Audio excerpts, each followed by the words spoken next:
algunos de los principios de la hipnosis dicen que, bueno, porque tenemos que tener en cuenta esto, como decía, ¿no?, a la hora de explicarle al paciente lo que es la hipnosis, ¿no? El esfuerzo por intentar cumplir una sugestión disminuye el efecto disociativo. Cuando una persona está sintiendo que algo no ocurre y quiere hacerlo de una forma obligada, si por ejemplo le decimos que tiene que sentir el peso del brazo pesado y no lo siente, el hecho de intentar en ese momento que lo sienta, o la propia persona forzarse a intentarlo, puede hacer que rompa el estado, que se crea en ese momento un estado totalmente contrario a lo que queremos buscar. Entonces tenemos que ser nosotros capaces de disuadirle, de que se esfuerce. La hipnosis no es algo que tiene que producirse de forma obligada, es algo que tiene que producirse de forma natural, sin que haya un esfuerzo que sea consciente, sino simplemente un proceso inconsciente. Por eso muchas veces el mensaje es: cada uno tiene su propia forma de relajarse y de entrar en estado de hipnosis. Lo que tenga que ocurrir, ocurra. Abandona cualquier expectativa que tengas de lo que piensas que va a ocurrir. Y ese es un mensaje que tenemos que transmitir. La mente inconsciente no entiende el no. Esto es un paradigma sobre todo de la PNL, y que de alguna forma lo que tenemos que ver es que cuando estamos haciéndole a una persona una inducción, utilizar lo menos posible las frases negativas. Eso no quiere decir que a veces se te cuele alguna, no pasa nada. Pero si tenemos la idea de que las frases negativas suelen ser más difíciles de entender por el inconsciente, dentro de lo posible vamos a intentar evitarlas. ¿Vale? Entonces, si las utilizamos, que sea para tener una intención paradójica. No quiero que te relajes mucho más deprisa de lo que vas poco a poco entrando en un trance profundo. Entonces, el decirle no quiero que te relajes es una paradoja, porque en el fondo le estamos diciendo te vas a relajar. Pero que las utilicemos lo menos posible y de alguna manera en ese tipo de cosas. Por ejemplo, los retos, ¿no? Si ponemos un reto y le dices tu brazo está como si fuera un palo, duro como si fuera una barra de acero, cuando cuente 3 estará tan rígido que no podrás moverlo. Si le decimos no podrás moverlo, en el momento que el no está siendo algo que la mente ignora, le viene una sensación de querer moverlo. Entonces es mejor decirle algo que vaya en una dirección positiva. Cuanto más intentes moverlo, más rígido y fuerte estará. Veis que puede ser parecido, pero lo que hacemos en ese momento es reforzar la sugestión. Porque el no al final, ¿qué pasa cuando la típica frase de no pienses en un elefante de color rosa? Que tiene el elefante de color rosa. No podemos ignorarlo. Entonces la única cosa que podemos hacer es hacerle una X, una cruz, ¿no? Pero nuestra mente al final sabe que está produciéndose eso. Por ejemplo, en sugestiones para dejar de fumar y todo eso, pues tenemos que saber que no, decirle a partir de ahora no vas a fumar nunca. Pues si buscamos otra forma de decirlo, ¿no? A partir de ahora, cada vez que veas a alguien fumando, te van a venir muchas más ganas de sentirte libre del tabaco y ser en ese momento protagonista de tu vida, ¿no? Estamos dando un refuerzo positivo. Principio de consistencia y credibilidad. ¿Qué quiere decir esto? Sabéis que una mente, cuando tiene toda una serie de percepciones de conseguir algo, quiere seguir consiguiendo cosas. Es el principio de Roberto Cialdini, de consistencia, de que si alguien dice que sí repetidas veces a algo, al final tiene la facilidad de seguir diciendo que sí. Tiene una percepción de que ese sí es algo normal, de que se puede seguir diciendo que sí, y si no hay ninguna cosa que sea realmente impactante. Por lo tanto, se deja uno llevar. ¿Esto qué quiere decir? Que tenemos que conseguir que la persona vaya diciendo que sí a medida que vamos haciendo el proceso hipnótico. Y para decirle a alguien que diga que sí, tenemos que darle cosas que sean realmente fáciles de decir que sí, cosas que estamos viendo que suceden. ¿Puedes poner los pies en el suelo? Sí. ¿Puedes sentir tus manos encima de tu cuerpo? Sí. ¿Puedes hacer una respiración profunda? Sí. ¿Puedes relajarte profundamente? Te dirá que sí. Pero en el fondo eso no tiene que ser una verdad absoluta. No le estamos diciendo algo que está ocurriendo, pero va a tener más facilidad de decir que sí. Por lo tanto, va a aceptar mucho mejor, ¿no? Lo que, bueno, pues hacen los políticos cuando hacen los mítines, todo este tipo de cosas, que al final te van dando toda una serie de ideas, tú vas diciendo que sí hasta que te dicen que realmente quieren que tú le digas que sí. Bueno, pues este principio de consistencia es una de las cosas que vamos a utilizar para elaborar, tejer ese proceso de hipnosis, para que la persona se vaya poco a poco acercando hacia esa sugestión importante, donde le vamos a decir lo que queremos y esté mucho más abierta a decir que sí. Si voy muy rápido, me lo decís, ¿eh? Tengo ganas de empezar con las prácticas, ¿eh?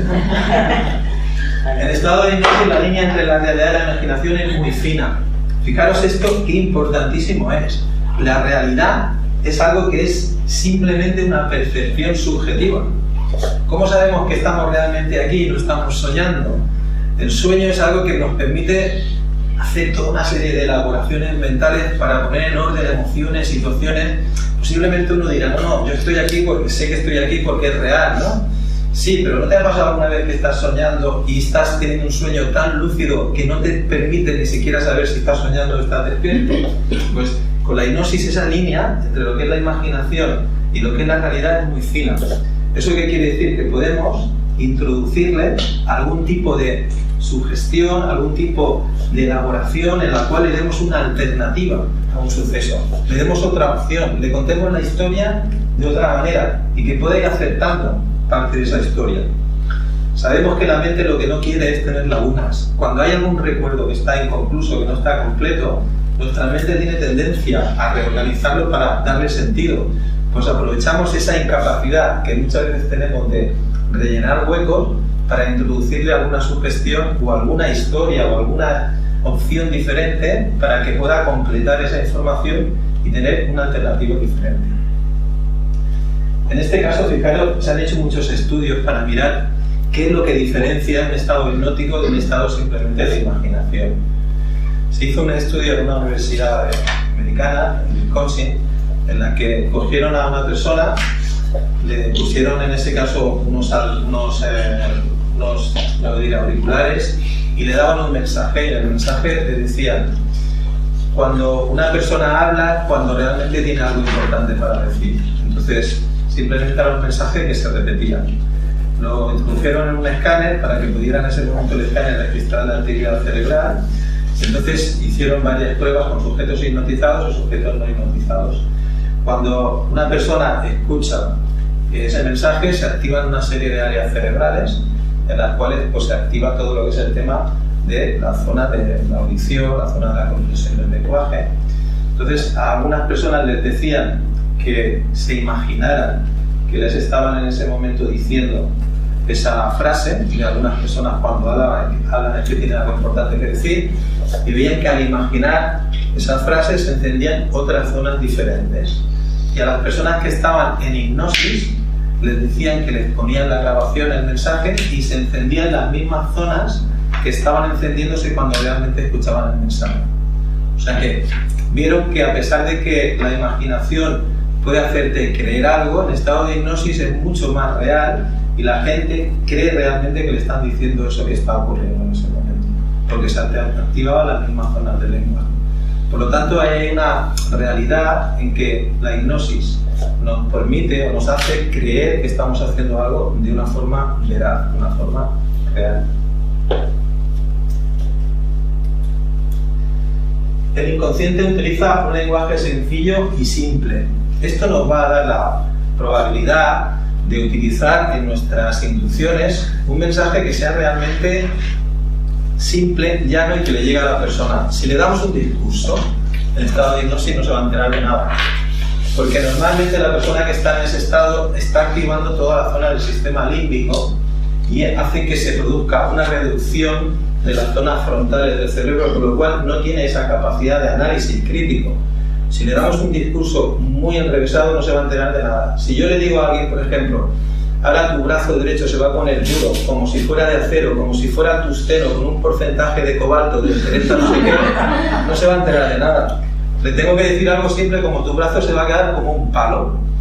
Fijaros, si yo le digo como un palo, ¿quién no sabe cómo está un palo de duro? Todo el mundo sabe lo que es un palo, ¿no? Pues tenemos que darle ese tipo de mensajes, mucho más simples y sencillos. Y cuando entramos en ese lenguaje, también estamos entrando en el tema de las emociones. Por lo tanto, sencillo, llano y simple, sin que tengamos esa necesidad de construir algo muy complejo. Al contrario, si le damos algo muy complejo, todavía desconecta más, porque no cree en ese momento que entienda nada y desconecta. Sí que es cierto que bajo estado de hipnosis hay un nivel mucho más alto de incongruencia, de tolerar la incongruencia. Si por ejemplo, pues alguien te dice en estado de hipnosis un montón de frases sin sentido, no le vas a buscar, no vas a necesitar de alguna manera entenderlo, es como que te da igual. Sin embargo, si te lo dice en estado normal, pues dirías, ¿qué? ¿Qué me estás diciendo? Que no entiendo nada, explícame. Pero en estado de hipnosis hay una tolerancia más alta a la incongruencia.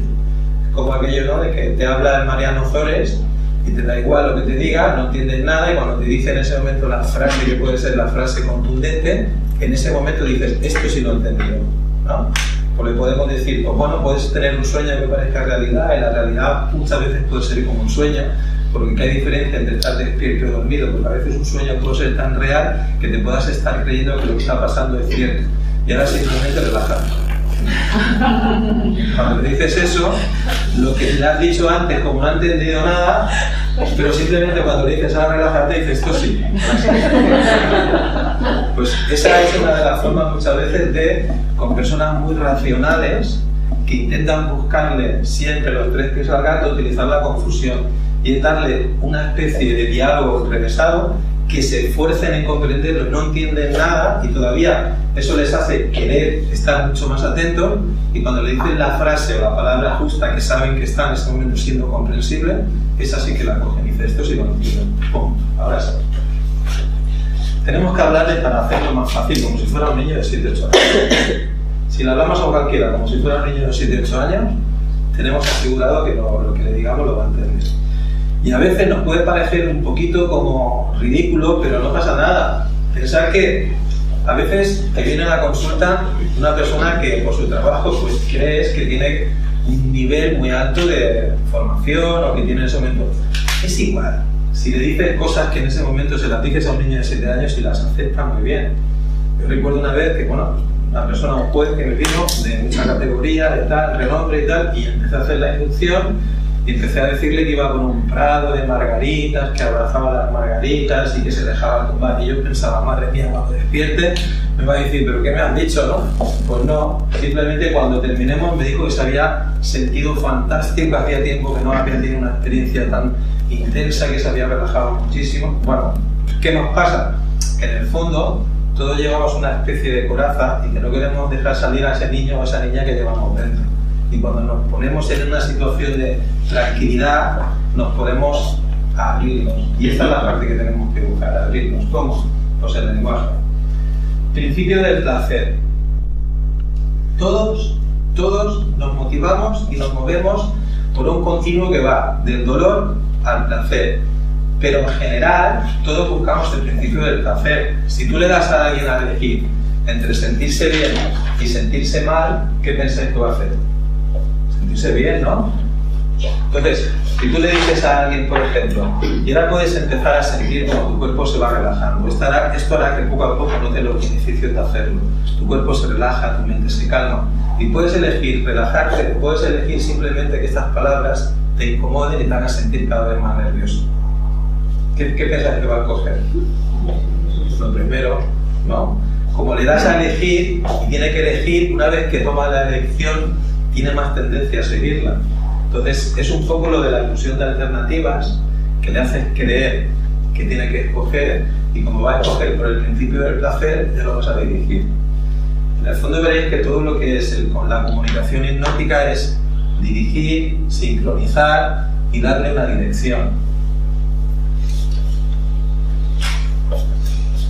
Todos nos movemos por este principio, ¿eh? Lo que pasa es que hay gente que se aleja más del dolor y hay gente que se acerca más al placer. Y seguramente que luego veréis que esto tiene que ver también con factores de personalidad. Las personas que suelen ser exigentes y perfeccionistas suelen alejarse más del dolor, y las personas que suelen ser más, vamos a decir, menos exigentes, más permisivas, se suelen acercar más al placer. Puede parecer lo mismo, pero no es lo mismo. Por ejemplo, ¿quién de vosotros o de vosotras cuando tiene que hacer un viaje tiene que prepararlo con antelación, pone muchas cosas en la maleta, quiere que no se le olvide nada, que todo esté bien? ¿Quién de vosotros hace eso cuando hace un viaje? Bueno, pues sois de alejaros del dolor, porque no queréis que haya ningún imprevisto que os haga en ese momento pues perderos algo, y necesitáis con antelación prever, alejaros de las situaciones de incertidumbre, de las situaciones de dolor, de malestar. Los que cuando hacéis un viaje soléis poner o pocas cosas en la maleta o no os ponéis a prever las cosas y tal, y que vais un poquito con las manos en los bolsillos, sois los que sois más de acercaros al placer. Todo tiene siempre, dependiendo de la situación, un beneficio o un prejuicio, ¿no? Por ejemplo, para las personas que tienen que adelgazar o que tienen que dejar de fumar, si solamente se mueven por alejarse del dolor es más difícil. Porque cuando se mueven por alejarse del dolor, la motivación está en ese momento implicándose hasta que ya se han alejado lo suficiente del dolor, que entonces ya la motivación decae, ¿no? Por ejemplo, la persona que quiere alejarse del dolor, en el momento que hace un régimen o hace un tratamiento para adelgazar, está muy pendiente de esos kilos de más, de que si se fatiga, que si se cansa, que si no sé qué. Cuando ha perdido 5 o 10 kilos y ya se ve mejor y ya no se cansa y tal, entonces ya la motivación que le había hecho en ese momento tomar la decisión de adelgazar ha ido decayendo, con lo cual es muy posible o más probable que abandone el tratamiento, la dieta, lo que esté haciendo. Sin embargo, la persona que es de acercarse al placer, conforme va viendo los resultados, se va motivando mucho más, porque va añadiéndole en ese momento expectativas. Bueno, pues ahora que ya he perdido estos kilos, puedo perder 5 más y así puedo hacer ejercicio, y así me puedo poner ese pantalón o esa blusa que tengo guardada que hace tiempo que no me puedo poner. Y además, cuando haya perdido otros kilos más, me puedo ir a hacer deporte con mi amigo o mi amiga fulanita que está esperando que yo adelgace para que me pueda todo este tipo de cosas. Muchas veces haciéndole preguntas simples, como por ejemplo, pues, cuando te vas de viaje, ¿qué te llevas? O ¿qué destino elegirías para unas vacaciones? Este tipo de cosas ya te dan un poco de información de qué tipo de metaprograma utiliza, ¿no? Si es de alejarse del dolor o de acercarse al placer. En caso de conflicto, la parte emocional se impone a la parte irracional. Este es uno de los preceptos que nos dice por qué muchísimas veces la hipnosis es un tratamiento de elección. Fijaros, en el tema de la ansiedad, por ejemplo, la fobia en el fondo es, bueno, una situación en la que vemos que hay algo que es completamente irracional. Una persona tiene un miedo desproporcionado, anticipa una situación en la que se ve incapaz de poder salir. Cuando a través de la lógica y de la razón queremos hacerle entender que ese comportamiento es totalmente disfuncional, no puede cambiar ese comportamiento. Tú le puedes decir a una persona, por ejemplo, que el tenerle miedo a las palomas es algo irracional. Le puedes explicar que las palomas no hacen daño. Le puedes mostrar cómo las palomas se acercan a la gente y no les pasa nada. Pero sin embargo luego son incapaces de acercarse a las palomas. ¿Por qué? Porque puede ser que haya habido en la historia personal de la persona pues algún tipo de asociación que haya hecho que tenga un miedo totalmente desproporcionado a las palomas. Por lo tanto, olvidaros de la hipnosis e intentar racionalizar las cosas. Tenemos que buscar asociaciones, porque la mente, cuando está trabajando a través de un proceso inconsciente, se mueve por asociaciones. Tiene una forma de trabajar analógica. Tenemos que buscar que haya algo que asociemos. Por ejemplo, imaginaros que una persona cuando era pequeña le tuvo miedo a un perro. Por lo que sea, el perro le gruñó, en ese momento era muy pequeña, se asustó y desde entonces le tiene fobia a los perros. Si tú le das la información de que los perros pueden ser animales muy cariñosos y tal, puede ser que le digas todo eso y te diga que sí, pero sigan teniendo fobia a los perros. Si durante una hipnosis le hacemos un cambio de asociaciones y, por ejemplo, le hacemos ver una situación en la que está con un perro pequeñito, un cachorro, y puede acercarse y jugar con él, ya estamos cambiando la asociación de lo que podría ser la interacción entre un perro y una persona, sobre todo con su persona. Si luego le vamos haciendo ver que el perro va creciendo y que sigue haciendo esa asociación positiva con el perro, le vamos cambiando estructuras emocionales. Le vamos asociando y si luego le hacemos ver que juega, que se lo pasa bien, que lo cuida, que tiene un amigo, intentará en ese momento, después de que ese cambio emocional se haya producido, cambiar, reestructurar las creencias que tenía sobre el comportamiento con los animales. Pero ha sido a través de asociaciones. No le hemos hecho que creer o le hemos hecho en ese momento entender simplemente que el perro no es peligroso porque hay razones para creerlo, sino que la asociación ha sido muy fuerte. En el trance tenemos que acceder a la parte emocional. Bueno, esto es un poco lo que viene recogiéndose con todos los demás principios. ¿Por qué? Porque si accedemos a la parte emocional es la estructura más antigua. A pesar de que en los humanos la capacidad de razonar se haya desarrollado más que en el resto de animales, siempre va a haber una serie de situaciones que van a estar condicionadas por la parte emocional, sobre todo las situaciones de percepción de peligro y amenaza. Cuando hay una situación de peligro y amenaza, la que manda siempre es la parte emocional. Por lo tanto, fijaros que cuando accedemos a la parte emocional estamos accediendo, como se suele decir, a esa primera capacidad que tenemos de filtrar la información, y a través de ahí podemos luego regular el resto de cosas. En la hipnosis hay que buscar la implicación activa del paciente. Bueno, ya lo he venido repitiendo esto durante toda la mañana. Si el paciente se implica, el paciente va a estar en ese momento percibiendo que puede haber un problema o una situación que se puede cambiar, porque nota cómo se produce una situación de involuntariedad. Y en el momento que nota involuntariedad y automatismo, confía en que puede haber ese tipo de involuntariedad para poder cambiar situaciones o percepciones. Y en la realidad hipnótica predomina la ausencia de preocupaciones. No se pueden estar haciendo dos cosas al mismo tiempo. No se puede estar uno relajando y al mismo tiempo estar preocupado.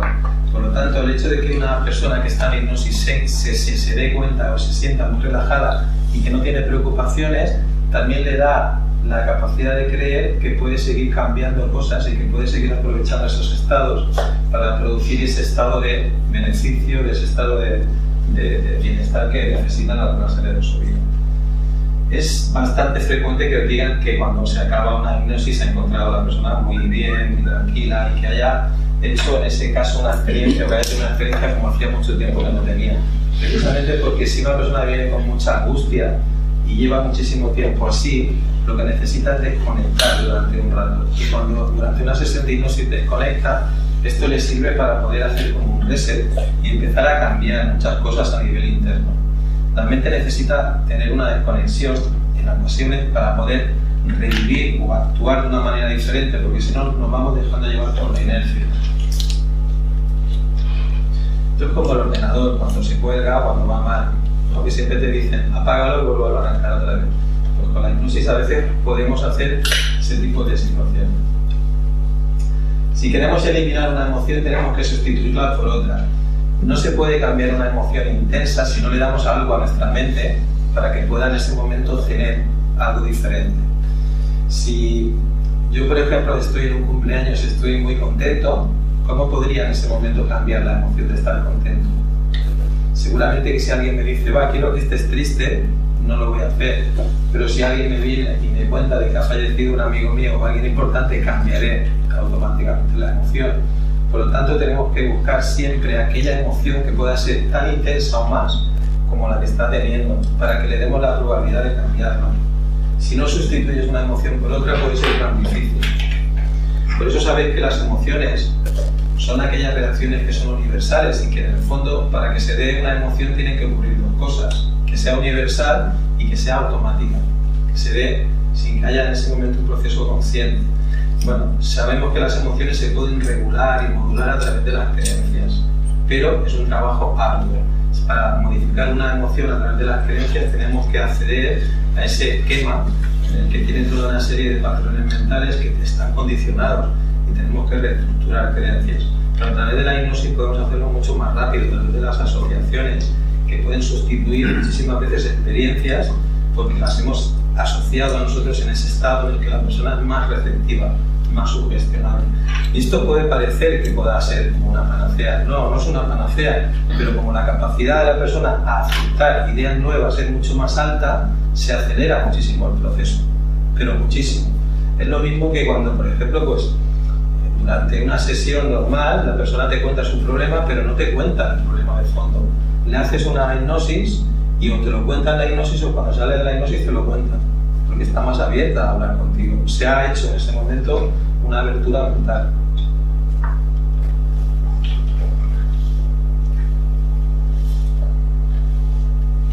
La tendencia del inconsciente es eliminar el conflicto. Un conflicto no es ni más ni menos que un choque de fuerzas en las que todas esas fuerzas más o menos tienen la misma intensidad. Si una persona tiene un conflicto, cuando tú le des cualquier sugerencia para tomar una dirección, va a ser mucho más fácil que la encuentre. Y si está en un estado receptivo, como es el estado de hipnosis, cuando tú le das una alternativa que pueda ser mejor, la va a aceptar. Por lo tanto, cuando estamos trabajando con un conflicto y estamos haciendo una hipnosis, la alternativa o las opciones que le demos la vamos a condicionar mucho. Ahí tenemos que tener siempre precaución de darle alternativas que puedan ser saludables. Evidentemente que la apertura hacia creer en cosas puede ser buena, pero también podemos utilizarlas muchas veces para crear falsas sensaciones. Por eso, muchas veces cuando se habla de la hipnosis, en algunos, vamos a decir, ambientes, se suele creer que la hipnosis puede ser un método donde se pueda distorsionar o se pueda cambiar la percepción de la gente, ¿no? Hay varias películas por ahí que hablan un poco de esto, que a través de la hipnosis pues, se puede cambiar el recuerdo de una persona o influir de forma negativa. ¿Por qué? Porque lo que le decimos en ese momento tiene más facilidad de ser creíble para la persona. Es fácil instaurar falsos recuerdos con la hipnosis. Por eso hay que tener mucho cuidado cuando hacemos una sesión de hipnosis qué cosas les decimos. Por ejemplo, en temas de traumas, de violaciones, de cosas de este tipo así, no inducirla a creer algo simplemente porque nosotros lo estamos diciendo. Tenemos que hacer que el diálogo parta de la persona. Porque si le vamos diciendo, ya estás en esa habitación y en esa habitación, ¿qué ocurre? Y le vamos dando toda una serie de ideas que pueden ser cogidas por la mente, al final se acaba creyendo aquello que le has contado. Cuando no puede ser cierto, o sí o no, pero no es cierto al final.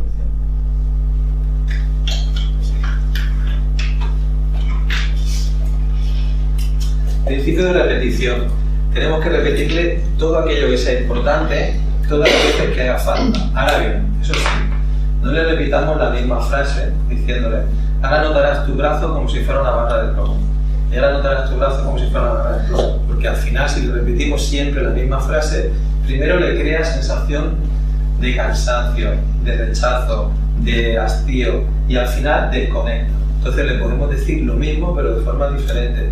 Y notarás tu brazo muy pesado y cada vez que sientes el brazo pesado te relajas más. Y a medida que tu brazo va cayendo intensamente encima de tu pierna, sentirás como la relajación es más profunda, como si tu brazo estuviera desconectado. Imagínate tu brazo tan pesado que es como si tuvieras un libro muy gordo encima de tu brazo y tu brazo al pesar más te va relajando más.